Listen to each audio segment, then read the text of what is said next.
गेल्या महिन्यात महापालिका निवडणूक झाली. त्यात पिंपरी चिंचवडमध्ये 128 नगरसेवक निवडून आले. त्यानंतर आता 10 स्वीकृत नगरसेवक पदांच्या नियुक्तीचे वेध लागले असून त्यासाठी जोरदार मोर्चे बांधणी सुरू झाली आहे. ही नियुक्तीची घोषणा पुढील महिन्याच्या महापालिकेच्या सर्वसाधारण सभेत 13 मार्चला आयुक्त करू शकतात. कायद्याचा गैरफायदा घेत तेथे पुन्हा राजकीय व्यक्तींचीच वर्णी लागण्याची यावेळीसुद्धा दाट शक्यता आहे. त्यामुळे नियमाप्रमाणे विविध क्षेत्रातील तज्ज्ञ तसेच NGO तथा बिगर शासकीय संस्थांचे प्रतिनिधी यांना पुन्हा डावललेच जाणार अशी सद्यस्थिती आहे. त्याचा हा वेध. नमस्कार, मी उत्तम कुटे आणि तुम्ही पाहतात आपला आवाज. मतदानाचा अधिकार वगळता नगरसेवकांची इतर सर्व कर्तव्य ही स्वीकृत नगरसेवक पार पाडतात. त्यामुळे त्यासाठी मोठी रस्सीखेच तथा स्पर्धा होते. कायद्याने विविध क्षेत्रातील जाणकार जसे डॉक्टर, वकील, प्राध्यापक आणि निवृत्त अधिकारी यांची स्वीकृत नगरसेवक म्हणून नियुक्ती करण्याचे अधिकार महापालिका आयुक्तांना आहेत. परंतु आत्तापर्यंत अपवाद वगळता या तरतुदीनुसार या नामनिर्देशित सदस्यांची नेमणूक झालेलीच नाही. म्हणून यावेळीही त्यासाठी राजकीय व्यक्तींनीच पिंपरी चिंचवड महापालिकेत मागील दाराने प्रवेश करण्यासाठी फिल्डिंग लावली आहे. निवडणुकीत पराभूत झालेले सुद्धा त्यात आहेत.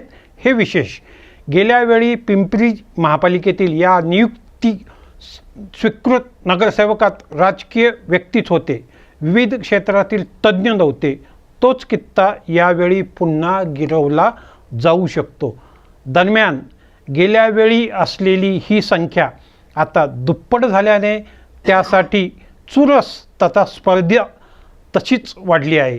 तरीही NGO प्रतिनिधी, निवृत्त महापालिका अधिकारी, प्राध्यापक, वकील, डॉक्टर स्वीकृत सदस्य होईल असे दिसत नाही. कारण महापालिकेतील सत्ताधारी भाजपा व विरोधी पक्ष राष्ट्रवादी काँग्रेसने तेथे आपल्या कार्यकर्त्यांच्या पुनर्वसनाची तयारी सुरू केली आहे. त्यांच्या निवडून आलेल्या नगरसेवकांच्या संख्याबळानुसार त्यांचे स्वीकृत सदस्य किती होणार हे ठरतं. त्यानुसार यावेळी भाजपचे 7 तर राष्ट्रवादीचे 3 असे एकूण 10 स्वीकृत नगरसेवक होतील. त्यामुळे महापालिकेतील एकूण नगरसेवकांची संख्या 168 होईल. दुसरीकडे भाजपचे बहुमत 7ने वाढून ते 81वर जाईल, तर विरोधी बाकावरील राष्ट्रवादीची सदस्य संख्या सुद्धा 3ने वाढून ती आता 40 होणार आहे. आपल्या देशात बहुतांश कायदे करण्यामागे उदात्त हेतू आहे व असतोही, परंतु त्यांच्या नीट व संपूर्ण अंमलबजावणी अभावी हा हेतू साध्य होत नाही. उलट या कायद्यातील पळवाटा शोधून त्याद्वारे त्यांचा गैरवापर केला जातो. स्वीकृतचा नियमही त्याला अपवाद नाही.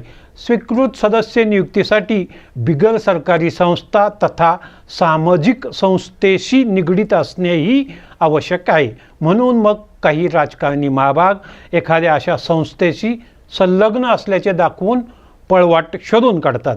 त्या आधारे स्वीकृत नगरसेवकाची माळ गळ्यात पाडून घेतात. त्यामुळे जे निवडून येऊ शकत नाहीत अशा जाणकारांना नगरसेवक म्हणून वंचितच राहावे लागते. दुसरीकडे ही पळवाट व कायद्याच्या गैरवापराविरुद्ध जे खरे पात्र आहेत ते आवाज उठवत नाहीत, ही खरी खंत आहे.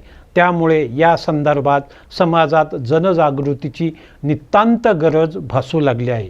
कारण त्यानंतरच नियमानं स्वीकृत नगरसेवक होऊन तेथे कोणाचं तरी राजकीय पुनर्वसन न होण्याची शक्यता निर्माण होणार आहे.